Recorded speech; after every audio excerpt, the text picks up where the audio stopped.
오늘의 말씀은 요한복음 5장 14절 은혜의 집에 사는 삶이라는 제목을 가지고 말씀의 은혜를 함께 나누고자 합니다. 예수님께서 요한복음 5장에는 베데스다라는 곳에 가셔서 38년 된 병자를 치유하신 사건을 중심한 내용입니다. 요한복음 5장 1절 그 후에 유대인의 명절이 있어 예수께서 예루살렘에 올라가시니라. 예루살렘에 있는 양문 곁에 히브리 말로 베데스다 하는 못이 있는데 거기 행각 5이 있고 그 안에 많은 병자, 소경, 절뚝발이, 혈기 마른 자들이 누워 물의 동함을 기다리니 4절에는 이는 천사가 가끔 못에 내려와 물을 동하게 하는데 동한 후에 먼저 들어가는 자는 어떤 병에 걸렸든지 낫게 됨이라. 이 베데스다라는 뜻은 은혜의 집이라 하는 뜻입니다. 요즘 말로 하면은 은혜의 집이 어디입니까? 바로 은혜 받는 곳, 은혜를 받으러 오는 곳, 교회인 것입니다. 이 5 행각의 5이라는 것 역시 숫자로 보면은 은혜라는 뜻이죠.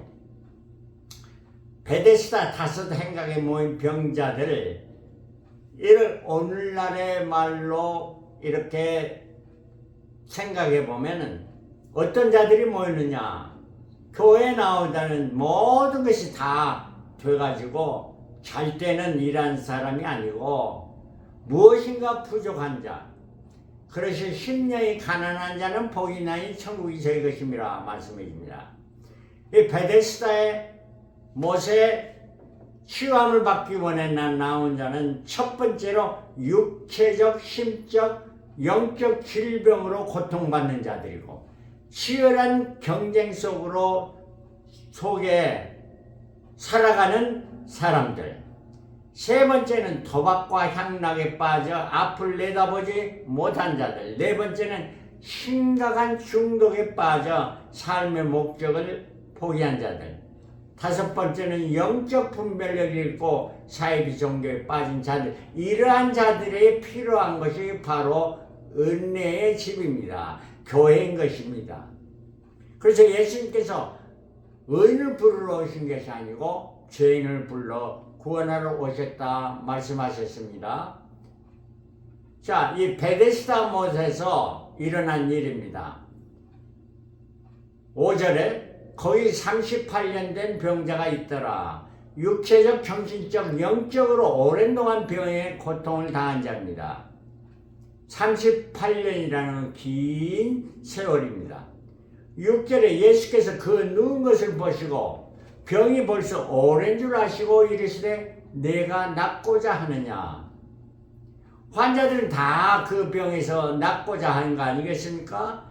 물어봅니다. 병자가 대답하되 주여 물이 동할 때에 나를 못에 넣어줄 사람이 없어 내가 가는 동안에 다른 사람이 먼저 내려가느니라. 제일 먼저 들어간 사람만 낫기 때문에 물이 동하고 그때부터 그 베데스다 못은 난리가 납니다. 모든 사람들이 난리 나죠. 전쟁터와 비슷합니다. 8절에 예수께서 가라사대 일어나 내 자리를 들고 걸어가라. 병을 치유하는 주님의 말씀이죠. 하시니 그 사람이 곧 나서 자리를 들고 걸어가니라. 이날은 안식일이니. 주님께서 안식일에 치료를 해 주신 것입니다. 10절에는 유대인들이 병 나은 사람들에게 이르되 안식일인데 내가 자리를 들고 가는 것이 옳지 아니하다 하니, 이 말씀은 당시의 유대인은 안식일을 굉장히 중요시 여겨서 안식일에 일하는 것이 큰 죄를 범하는 걸로 이렇게 가르치고 인식했던 때입니다. 출애굽기 20장 10절에는 제7일 너희 하나님 여호와의 안식일인즉 누구나 아무도 일하지 말라고 성경은 말씀해 줍니다. 이 안식일에 할 일과 하지 않아야 할 일들이 무엇입니까? 오늘 말로 말하면 안식일은 주일인 것입니다. 그런데 성경을 율법의 잣대로만 보지 말아야 됩니다. 이렇게 보게 되면 율법주의가 되는 것이죠. 또 좋은 일에는 항상 시비 거는 자가 있다는 것이고, 이 세상은 시기와 질투로 가득 찬 세상입니다. 그래서 항상 좋은 일, 즉 남에게 유익이 되는 일을 해야 한다. 무엇을 해야 하나 하지 않아야 되는 것은 하나님이 기뻐하시고 남에게 유익이 되는 일들을 해야 한다 하는 이런 말씀인 것이죠. 11절에 대답하되 나를 낫게 한 그가 자리를 들고 걸어가라 하더라. 유대인에 가서 이런 말을 합니다. 그러니까 유대인들이 저희가 묻되 너더러 나 자리를 들고 걸어가라 한 사람이 누구냐 말하되 13절에 고침을 받는 사람이 그가 누구인지 알지 못하니 이는 거기 사람이 많음으로 예수께서 이미 피하셨습니다. 예수님께서 피하셨습니다. 사람이 많으니까요. 그렇다면 이 사람이 고침을 받았으면은 제일 먼저 무엇을 해야 됩니까? 자기에게 치료해 주신 그분이 누구인지 알고 그분에게 가서 감사하는 일을 해야 되죠. 이 치료를 받은 38년 된 병자의 문제점이 뭐냐? 실수가 뭐냐? 그 자기가 치유함을 받았던 그 감격과 기쁨이 있다면 그 치유해 준 사람에게 은혜에 감사해야 될 거예요. 여기에 대한 대답이 어디에 있습니까?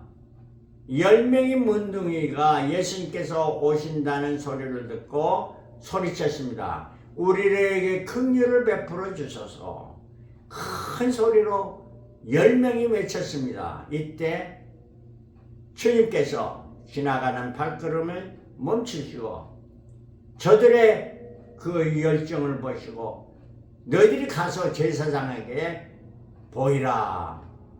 제사장에게 보이라는 말은 제 문둥병에서 치유를 받으면은 제사장에 가서 보여서 제사장이 너는 완전케 됐다, 치유받았다 하는 이러한 증명을 받아야 됩니다. 그래야 사람들과 같이 유통하게 되는 거죠. 그래서 이들이 10명이 다 제사장에 가게 되었습니다. 그런데 가다가 도중에 한 사람 한 사람씩 다 나와서 10명이 다 나온 겁니다. 근데 그 중에서 사마리아인 문둥이 한 사람만이 가는 길을 멈추고 되돌아서서 예수께 왔습니다. 예수께 와서 절하고 감사의 표현을 하니까 예수께서 하신 말씀이 무엇입니까? 아홉은 어디 있느냐 이런 말씀을 하셨습니다. 이거는 우리가 먼저 해야 될 거고 우선순위가 있는데 누군가로부터 치유받으면 은혜를 받았으면 그 은혜의 상대가 누구인지 그 은혜에 감사하는 이런 표현을 해야 된다는 것이 성경의 가르침입니다. 14절에 보면 그 후에 예수께서 성전에서 그 사람을 만나 이르시되 보라 내가 나았으니 더 심한 것이 생기지 않게 다시는 죄를 범치 말라 말씀하십니다. 이 말씀을 하시면 이 말씀을 통해서 들으면은 38년 된 고통을 당한 이 사람의 문제를 우리가 감히 짐작해 볼 수 있는 거예요. 같은 죄를 범하였던 거예요. 38년이 되도록 고통을 당하는 이유는 바로 자기가 하는 잘못된 것을 깨닫지 못하고 계속해서 반복해서 하는 이러한 일이었습니다. 그러니까 예수님께서 만나서 네가 나음을 얻었으면 더 심한 것이 생기지 않게 다시는 죄를 범치 말라. 우리에게 주시는 주님의 권면이고 말씀인 것입니다. 은혜 받은 자에게 성령에서 예수의 위대한 경고는 다시는 죄를 범치 말라. 같은 죄를 범치 말라. 더 심한 것이 오기 전에. 두 번째는 결코 내게 은혜를 베푼 자를 망각지 말고 잊어버리지 말라. 세 번째는 결코 내게 은혜를 베푼 자를 배신치 말라 하는 것입니다. 이 38년 됐던 병자는 은혜를 망각하는 거였고 또 더 나가서 은혜를 배신하는 자가 되었습니다. 15절에 그 사람이 유대인들에게 가서 자기를 고치시는 예수라 하니라. 아예 자기 발로 걸어가서 고자질을 한 것입니다. 더 악한 일을 행해서 유대인들이 이제 예수를 핍박하게 되었습니다. 예수를 잡아 죽이려고 하는 그 원동력이 됐던 겁니다. 16절 그러므로 안식일에 이러한 일을 행한다 하여 유대인들이 예수를 핍박하게 된지라. 핍박하기 뿐만 아니라 17절에 예수께서 저에게 이르시되 내 아버지께서 이제까지 일하시니 나도 일한다. 하나님을 자기의 아버지라고 이렇게 이야기했습니다. 이토록 하니까 이 사람들이 유대인들이 분노가 더 심했습니다. 아니 천지를 창조한 하나님이 자기 아버지라고? 이러면서 예수를 팔아 넘기려고 시작했고 예수가 십자가에 달리신 이제 시작의 길을 갑니다. 그 첫 번째가 바로 38년 된 병자였던 것입니다. 예수를 비방하고 핍박하게 되는 시작은 예수에 대해서 전혀 모르는 사람은 할 수 없습니다. 그러나 교회를 다니면서 말씀을 들으면서 다른 방향으로 나간 사람들, 이게 요즘 말하면 가짜 교인들이죠. 두 번째는 가룟 유다입니다. 예수를 3년 반 동안 따랐지만은 다른 생각을 가지고 다른 목표를 가지고 따랐던 거예요. 그렇기 때문에 결국 가룟 유다는 예수를 배반하고 예수를 팔아 넘기기까지 했습니다. 세 번째 사람들은 제사장들이죠. 제사장들은 어땠습니까? 하나님을 자기들이 제일 잘 섬긴다 말하면서 자기들은 악한 행동을 하고 악한 생각을 했던 거예요. 그러니까 신앙의 길에 서기보다는 오히려 반대편에 서서 예수를 죽이는, 십자가에 못 박는 원흉인들이 된 거예요. 올바로 말하면 이들은 누구일까요? 가짜 목사들이에요. 자, 이를 통해서 유대인들의 시비가 오게 됐는데 18절에 유대인들이 이를 인하여 더욱 예수를 죽이고자 하니 이는 안식일만 범할 뿐만 아니라 하나님을 자기의 친아버지라 하여 자기를 하나님과 동등으로 삼으심이라. 이게 더 큰 문제였죠. 내 아버지께서 일하니 나도 일한다 했으니까 하나님이 자기 아버지라고? 이런 말입니다. 성경은 말씀을 잘 알려고 질문하는 것은 하나님 기뻐하신 거예요. 그 깨달아 알고 확신에 가게 되면 말씀을 더 신뢰하고 전파하고 전도의 열매를 맺고 하늘의 상을 얻습니다. 그러나 시기 질투심으로 말씀을 왜곡하여 시비를 걸고 비판하고 핍박하면 더욱 악해져서 분노가 되어 자신을 파멸하게 되며 지옥불에 던지게 된다 하는 이런 말씀이죠.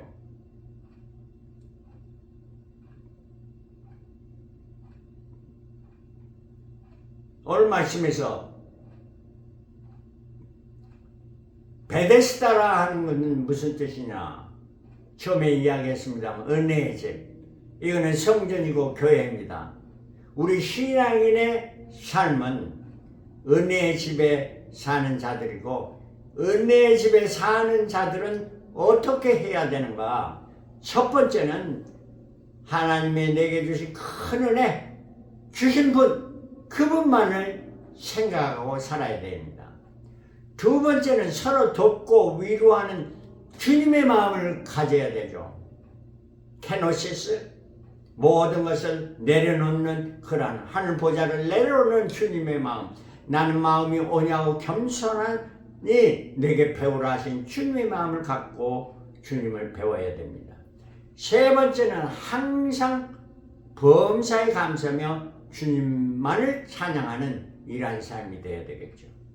네 번째는 나도 항상 은혜를 베푸며 살아가도록 주님을 닮아가도록 힘쓰는 것입니다. 다섯 번째는 무엇을 하든지 주님의 영광을 위하여 하라. 이 다섯 가지를 우리가 마음판에 새기면서 앞으로의 삶이 더욱더 주님 기뻐하는 삶이 되게 되고, 고린도서 10장 31절 너희가 무엇을 하든지 다 하나님의 영광을 위하여 하라. 하나님의 영광을 위하여 살라는 거예요. 그리고 그뿐 아니라 33절에 많은 사람의 유익을 구하여 저희로 구원을 얻게 하라. 복음 전도의 사명을 다해서 영혼 구원에 초점을 맞추고 우리의 삶을 살아가라 하는 이러한 말씀입니다. 이것이 우리에게 주신 말씀입니다. 이 말씀을 항상 기억하면서 주님 앞에 더 충성하며 주님을 기쁘시게 하는 남은 삶이 되시기를 그리스도의 이름으로 축원합니다. 할렐루야. 아멘.